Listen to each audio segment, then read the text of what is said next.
começa agora o Ação e Cidadania. Segundo o IBGE, mais da metade dos brasileiros possui alguma carência social.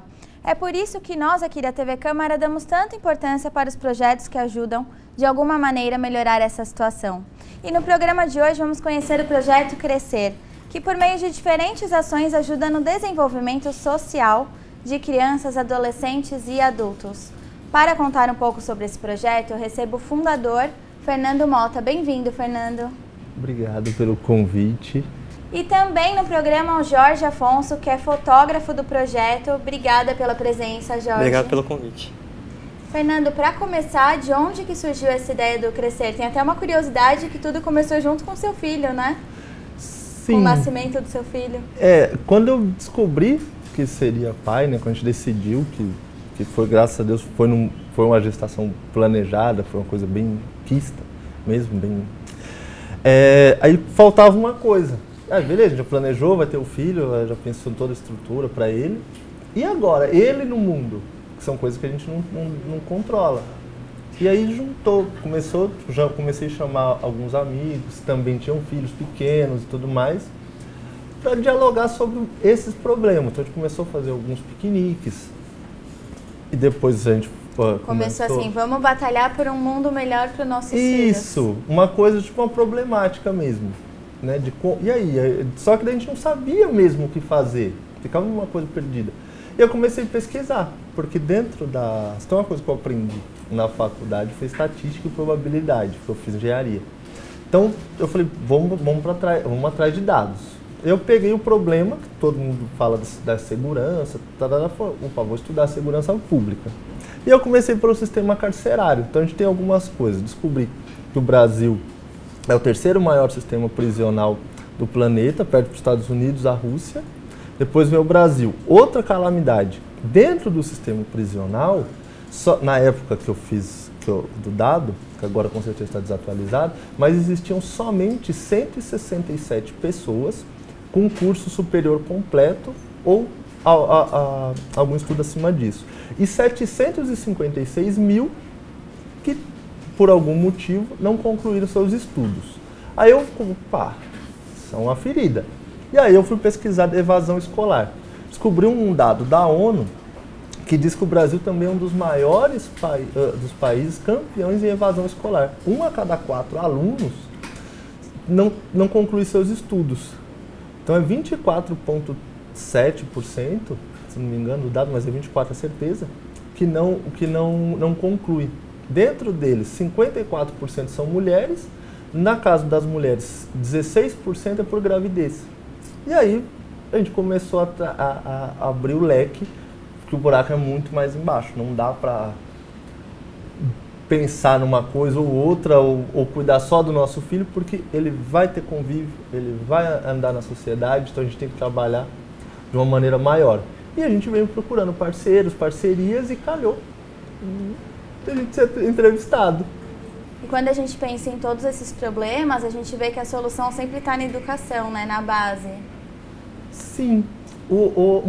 Dentro de todo esse estudo, que infelizmente eu não tenho ele, eu voltei a fazer porque roubaram meu notebook, vítima de São Paulo, né, de grandes cidades, então acabaram roubando minha mochila.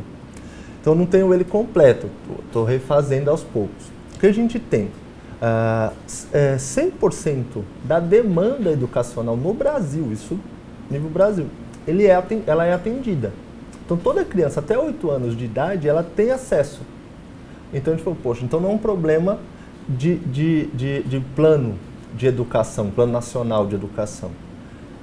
Ela entra na escola, mas por N motivo sai. Então o problema está nesse período, depois da entrada dela, a partir dos 10 anos, 11, 12, ele começa a ter a entrada da adolescência, digamos assim. Entrou na adolescência, já entra aquela idade crítica, e aí são N fatores. As pessoas têm que trabalhar, outros casos, como você disse, por causa de gravidez, né, precoce. A gente tem esse problema. Aí uma coisa que a gente foi, aí dentro da saída, o motivo foi a gravidez, mas não é a causa, porque clinicamente a gravidez por si só não impede no estudo. Então a gente foi atrás de algumas meninas e tal. O que acontece? A autoestima. o jovem tem autoestima muito baixa. E a gente foi pesquisar de novo. E aí, o que acontece com o jovem? E descobrimos que o principal motivo de morte de jovem é no trânsito, de 13 a 29 anos. O segundo motivo é suicídio. O jovem de classe média, branco, ele enquanto o jovem periférico, negro, ele é exterminado nas periferias. E é um assunto que não é falado, né? Não é interessante, porque até que atualmente, por conta do caso da Baleia Azul, daquela série bem polêmica também sobre suicídio, a gente está falando mais. Então, só que é um assunto mas que ela só não dá manchete, não sei se não dá manchete, não sei qual que é o motivo de não falar de um problema tão sério. O que existe é o quê? Não é levado a sério. O jovem, quando está no seu cantinho e tal, eles já falam, não, que ele é tímido. Mas ninguém parou para perguntar o que ele queria. Né? Um dos motivos, o principal motivo do crescer é o quê? A gente faz essas atividades de rua. Nesse momento, nesse dia e tal, não pode levar celular. Ninguém leva celular. Aí os momentos ficam registrados, o Jorge e outros fotógrafos registram, depois postam. Ninguém não tem faz nada na hora. Não, de celular, porque a gente tem que fazer esse momento. Porque a pessoa fica no celular e deixa de aproveitar, né, o momento, sim, deixa de prestar atenção. Mora numa rua, não mora na deixa rua, de conversar com quem está do lado para conversar com alguém no celular. Isso. E aí fica, daquele momento. A gente tenta fazer de um jeito para que ela se socialize, de fato, quebrar essa parede, né, do virtual mesmo, que ele já virou uma muralha da China, né? Tem gente que você tem 10 mil amigos, 300 seguidores, né, todo mundo e chora, né? E quando está em casa sozinho, acaba... Tipo, não tem, quer ir no cinema não tem quem chamar, mas tem 1 milhão de seguidores no Facebook. No Facebook até nos surpreendeu no dia da ação que a gente fez na Páscoa. A gente não achou que as crianças fossem se envolver. Nesse dia se envolveram, brincaram de queimada, de pit stop, né, de futebol, sem celular, sem nada, simplesmente brincaram. Crianças de várias idades, meninos e meninas, gente adulta, foi algo bonito de se ver. E como você conheceu o projeto? Participamos de vários grupos de trilhas, rapel, ciclismo. Em um dos grupos eu vi a mensagem do Crescer. Eu sempre tinha esse sonho, essa meta de participar de um projeto assim. Mas existem muitos que não têm credibilidade. E é preciso ir lá para saber e olhar. E aí eu me senti interessado e fui. Indo lá eu vi que era de verdade. Eu vi que acontecia. Eu vi que existia pessoas de São Paulo inteiro que muitas vezes não se conhece profundamente, mas que tem a boa vontade, que quer fazer o bem, né? E se juntaram para fazer isso. Daí o motivo de registrar isso e mostrar para outras pessoas que têm interesse de fazer o bem, de que dá para fazer o bem e que existe muito mais pessoas do bem do que pessoas do mal. Só que essa falta de credibilidade que nos afasta, né? Então tem que ter essa iniciativa de ir lá e ver que é de verdade. E eu uso a imagem e a rede social para isso. Para mostrar que é de verdade. Tem muito isso, né? De pessoas que querem ajudar de alguma maneira, mas não sabem nem por onde começar, não sabem se fazem como você, né? Do zero, se escolhe algum projeto que já existe para ajudar, né? E acho que essa divulgação colabora bastante, né? Sim, porque tem aquele receio, né? Eu tinha esse receio. Eu quero fazer o bem, vou juntar uns amigos e vou levar roupa para quem está na rua, para o morador de rua. Mas como é que é? Como é que é essa abordagem? Então a gente não sabe disso. Então quando a gente chega numa pessoa como o Fernando, então a gente já conhece essa abordagem, já vê que dá para fazer isso, que é possível, né? Ir de mente aberta, ir de coração aberto.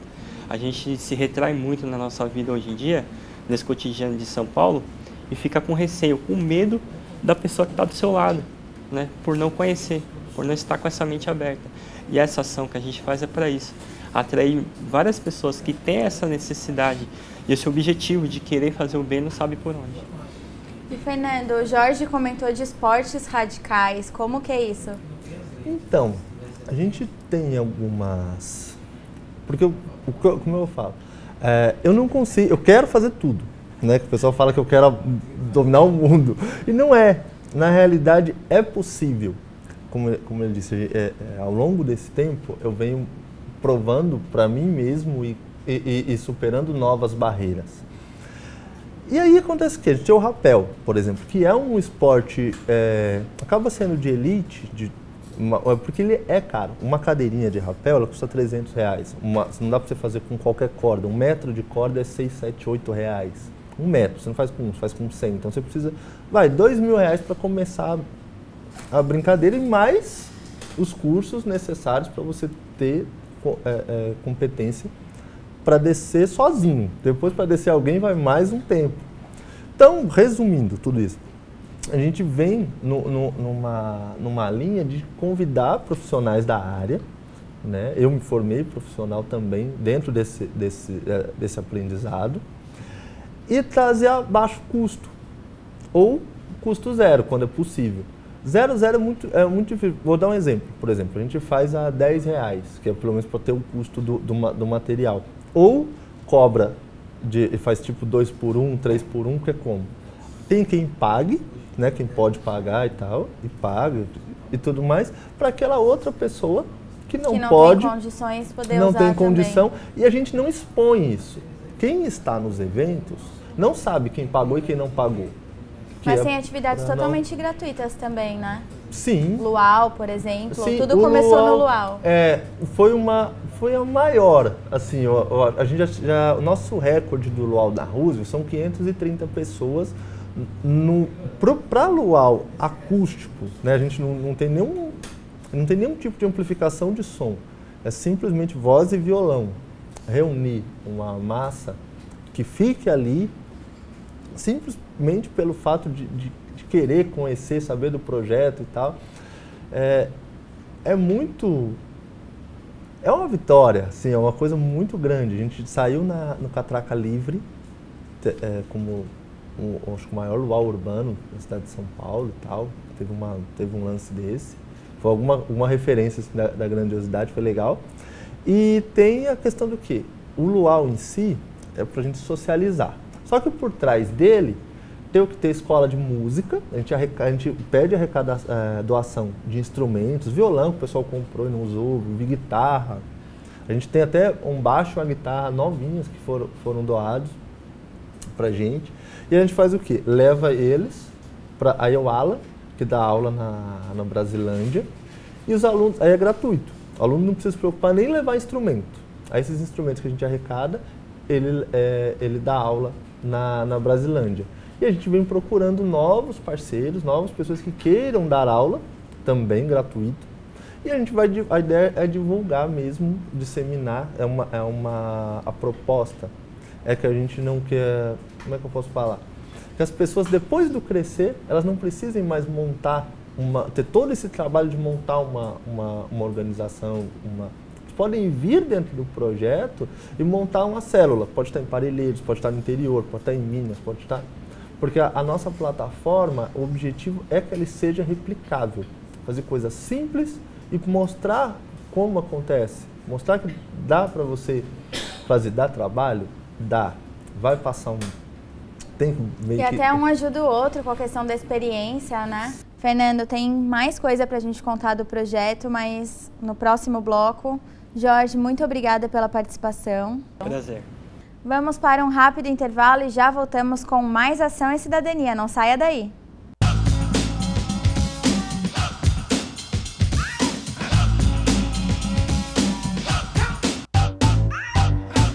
Estamos de volta com a Ação e Cidadania, hoje sobre o projeto Crescer. Eu continuo na companhia do Fernando Mota, que é fundador do projeto, e neste bloco recebo a voluntária Luana Meriellen. Seja bem-vinda, Luana. Obrigada. Como que você conheceu o projeto Crescer? Foi através do Luau da Roosevelt. Eu fui uma vez participar e daí fui convidada para um piquenique em um parque. Daí eu levei minhas meninas, foi bem legal. E depois desse dia não parei mais. E elas participam de algumas atividades também? Sempre fazem trilhas. A minha mais velha, ela vai para aula de japonês. Elas sempre que podem, elas estão junto. Aula de japonês, Fernando? Me Pra conta essa você história. Até É rapel, aula de japonês. Então, a gente tem, dentro da educação, a gente tem desde debate sobre diálogos políticos, onde vem, por exemplo, a gente já teve participação da professora Sônia Krupa, Selma Rocha, Pedro Aguerre, Xixo, da Escola de Governo, vários feras, também e como reforço escolar. E entre uma extremidade e outra, a gente tem aula de japonês, que ela acontece até não sei se é um modelo novo ou não. A gente criou um grupo de WhatsApp e Você vai me falar que vocês ensinam japonês pelo WhatsApp. A pronúncia, sim, a gente conversa durante a semana. Então, bom dia, boa tarde, boa noite e tudo mais. Não sou eu quem leciono, tem um professor, mas tira todas as dúvidas e o material é digital. Então, o que acontece? A gente estuda durante a semana e aos finais de semana, das 8 às 11, a aula é presencial. Então, a gente tem essa plataforma que eu acho que foi... Complementar. É uma plataforma complementar. Estamos desenvolvendo o mesmo modelo para Tupi-Guarani. Então a gente está pegando, ainda tem que... o japonês já existe aplicativos que auxiliam e tal, então fica uma linguagem muito mais difundida, então é mais fácil, digamos assim, né? No caso do Tupi, acredito que seremos os percussores nesse modelo de trazer, né, essa questão para a tona, porque a ideia é o quê? Começa pela linguagem, com essa cultura e a problemática de ser indígena na cidade de São Paulo, seja indígena no Brasil. Então a ideia Vocês têm trabalhos também com os povos indígenas? Por enquanto, só com o povo Mibiá, na tribo Tecoá e Tu, que fica no Jaraguá. Por enquanto, só ali. A gente vai fazer uma atividade dia 11 de junho, dia 11/6, lá, que a gente está fazendo arrecadação, porque eles têm uma problemática imensa em questão de animais. Sim, as pessoas pensam, os índios são muito ligados à natureza, não quero mais meu cachorro, vou abandonar lá que os índios vão cuidar. Eles não querem mandar para a zoonose e aí abandona, só que também não querem a responsabilidade de cuidar. Ao longo dos anos, o que acontece? Eles têm a soma de 350 animais que nenhum Eles escolheram ter. Eles escolheram ter, mas também não abandonam. E aí eles não têm dinheiro para castração, e aí acontece Isso. que vão se reproduzindo. E aí agora a gente está fazendo o quê? Convidamos alguns amigos, entre eles o Grêmio Bode Louco, que é um grêmio de veterinária da FMU, para participar também, né, desse mutirão. Estamos convidando vários amigos para a gente poder levar ração, ração para gatos e cachorros, e aí alimento e roupas, porque eles são 700 entre jovens, homens e mulheres, e 70 crianças, né, na aldeia. Então a gente está levando, e de extrema pobreza. Tá? É muito complicado, é só você parar e analisar quantos indígenas você já viu, tipo assim, no mercado de trabalho, né? Quantas... É uma coisa simples. Onde você... não é que eles não tenham, não corram atrás. Eles também tem acadêmico, como tudo, mas o preconceito é tão grande. A gente tem índios aqui em São Paulo, de Parelheiros, ou mesmo do Jaraguá, que tem ensino superior, mas não é uma oportunidade que todo mundo consegue ter, né? Não dá. Então, existe toda uma problemática em torno disso. Então, a gente está trabalhando para trazer... E a linguagem, a ideia da linguagem é para que a gente consiga realmente socializar as pessoas, sensibilizar, acho que é a palavra, sensibilizar o grande público quanto à nossa cultura, a cultura legítima brasileira, né? Então a gente parar de importar um pouco de costumes e começar a conhecer o nosso próprio, tanto a culinária quanto outras coisas, e a partir disso desenvolver, aproveitar algumas oportunidades que aparecerão. Fernando, uma coisa legal que eu percebi do projeto é que tem sempre a questão da troca, né? Sim. Ah, os índios vão ser ajudados com ração para os cachorros, com tratamento para os cachorros e gatos. E em contrapartida vão ensinar Tupi-Guarani. No caso da Luana também, ela começou levando as filhas dela, hoje em dia ajuda no projeto, né? Sim. Você sente essa necessidade de retribuir de alguma maneira a ajuda que você tem? Ah, eu sinto, eu gosto, né? Sempre gostei. E foi uma oportunidade adorável. Sempre que eu posso, bom, sempre que eu posso não, dou sempre um jeitinho de estar junto para estar ajudando. E... Tem muita gente que fala que não tem tempo de ajudar, isso é mentira, né? Sempre dá para dá conseguir sim. um tempinho por aí. Dá sim, com chuva, com sol, dá sim. E quantos anos têm as suas filhas? 14, 10 e 5 anos. E elas já sabem falar um pouquinho de japonês? O que elas acham de participar dos projetos? A minha mais velha, ela adora cultura japonesa. Daí quando o Fernando falou que ia ter aula de japonês, ela enlouqueceu. Ah, eu vou fazer. E tá toda empolgada. Elas têm amigas que falam japonês, que é Nisei, né? Nisei. E ela gosta muito. Eu acho que ela vai se dar bem. A do meio e a caçula, a Duda e a Manuela, elas vão mais do projeto de recreação, né? São mais novas, então os projetos de recreação elas curtem mais. Trilhas também. E na Páscoa Solidária elas amaram. Elas curtem, elas adoram ajudar. Fernando, é muito difícil fazer tudo isso sem ter uma sede, né? Porque agora vocês, felizmente, conseguiram uma, mas durante 3 anos vocês atuaram sem nenhuma sede, né? Foi um período, e ainda é, um período de grande inovação, né? Porque como fazer um projeto crescer cada vez maior, com credibilidade, sem você ter... Porque, querendo ou não, a gente é cobrado, né? A sociedade ela tem um modelo, né? Que você tem que ter onde vocês estão? Eu falava, não, nós estamos aqui na Roosevelt hoje, semana que vem na Paulista, depois estamos no Grajaú. Itaquera, depois... E aí o pessoal, no começo, quando as pessoas que ainda não entendem, acham que não tem planejamento. Fala, não, como? Vocês não têm uma região? Eu falo, não, a problemática é na cidade de São Paulo. Aí hoje a gente já está em algumas cidades da região metropolitana. A gente tem 1.059 funcionários, voluntários cadastrados. Isso pelo site do Atados. Só pelo site do Atados a gente já recebeu... O que é o site do Atados? O Atados, ele é a minha grande paixão, assim. Eu fui muito feliz em conhecer a galera do Atados. É um coletivo, um site mesmo, e que junta gente boa, igual eles falam, né? Então eles... Igual Crescer, trocam. né? Foi juntando. Isso. E o lema do Crescer, estamos juntos para crescermos juntos. A ideia, eu tenho como projeto de vida, eu não posso chegar num local e ele não ficar maior depois da nossa chegada. Ele tem que crescer.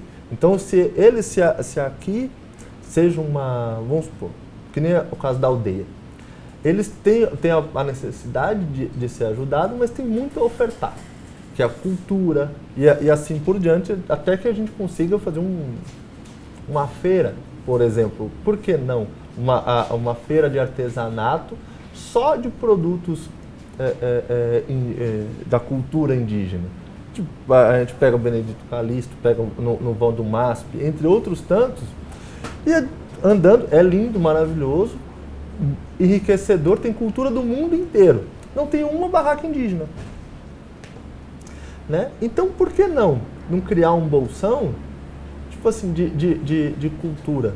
O boliviano veio para o Brasil, já tem a Rua dos Bolivianos, tem cultura, culinária, tem tudo.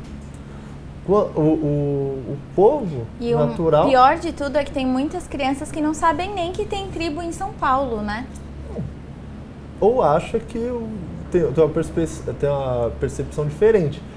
Na visão dele, de muitos ainda acham que o índio anda pelado. Sim. Né? Não tem essa concepção. Então, a gente tem que ter tem que trazer isso para dentro. E hoje em dia os índios têm celular, tem tudo. São pessoas aposentadoria. É os que conseguem. Então, tem essa ação, né? O que a gente tem, por exemplo, imagina uma aula de história, um indígena dando aula de história, né? A gente pega agora a Semana do Meio Ambiente em junho, imagina como seria legal desenvolver o turismo na cidade de São Paulo, né, na região metropolitana. Então, no entorno da cidade, a gente tem cerca de 30 cachoeiras, que dá para ir de transporte público, né? E não existe As pessoas não conhecem a cidade, além de não conhecer, ainda tem N restrições do meio ambiente, né, das suas secretarias e tal. Não existe uma política de ecoturismo na cidade de São Paulo, né? Fernando, o papo está muito legal, mas a gente não tem mais tempo. Eu queria que você deixasse os contatos para quem quiser conhecer mais sobre o projeto. A gente tem a nossa vaquinha solidária, que é o apoia.c/crescer, e tem o nosso Facebook, que é crescer.org.br, facebook.crescer.org.br. Obrigada pela participação, parabéns pelo projeto, espero que cresça ainda mais. Esperamos. Luana, obrigada pela participação. Eu que agradeço. E obrigada também a você que nos acompanhou no Ação e Cidadania. Até o próximo programa. TV Câmara São Paulo, informação para a cidadania.